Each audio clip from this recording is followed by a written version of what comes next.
એક બાજુ સમગ્ર દુનિયામાં એચએમપીવી વાયરસે હાહાકાર મચાવ્યો છે, જેના કારણે વિશ્વભરના લોકો તેનાથી પ્રભાવિત થઈ રહ્યા છે. ત્યારે બીજી બાજુ હવે એક વાયરસના કારણે હિંસક પ્રાણીઓના મોત પણ નોંધાઈ રહ્યા છે. વાત કરીએ તો નાગપુરના પ્રાણી સંગ્રહાલયમાં એવન ફ્લુ H5N1 ના કારણે 3 વાઘ અને એક દીપડાનું મોત થયું હતું. આ ઘટનાને ધ્યાનમાં રાખીને સુરત નેચર પાર્ક તંત્ર પણ સતર્ક થયું છે.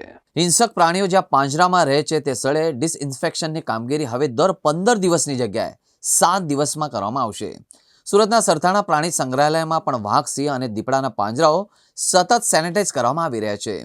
નાગપુરના પ્રાણી સંગ્રહાલયમાં એવન ફ્લુ H5N1 ના પ્રકોપે 3 વાઘ અને એક દીપડાનું મોત નીપજ્યું છે.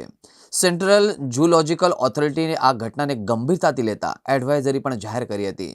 એ મુજબ જો હિંસક પ્રાણીઓમાં કોઈ પણ લક્ષણો દેખાય તો તાત્કાલિક પગલાં લેવા સૂચના આપવામાં આવી છે.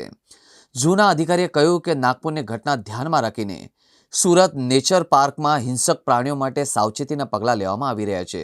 ડિસઇન્ફેક્શનની સમયાવધિ ઘટાડીને દર અઠવાડિયે કરવામાં આવી રહી છે.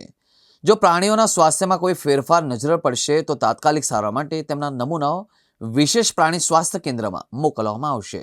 અત્યારે જે નાગપુરમાં H5N1 જે એવિયન ફ્લુ થયો છે એને લીધે જે 3 વાઘ અને એક દીપડાનું મોત થયું છે એને ધ્યાનમાં રાખીને નેચર પાર્કના પ્રાણી સંગ્રહાલયમાં જે હિંસક પ્રાણીઓ છે એના માટે તકેદારીના ખૂબ જ ઘનિષ્ઠ પગલાં લેવામાં આવે છે. જેવી રીતે કે અમે દર 15 દિવસે ડિસઇન્ફેક્શન કરતા હતા, હવે અમે દર વીકલી ડિસઇન્ફેક્શનની કાર્યવાહી કરીશું.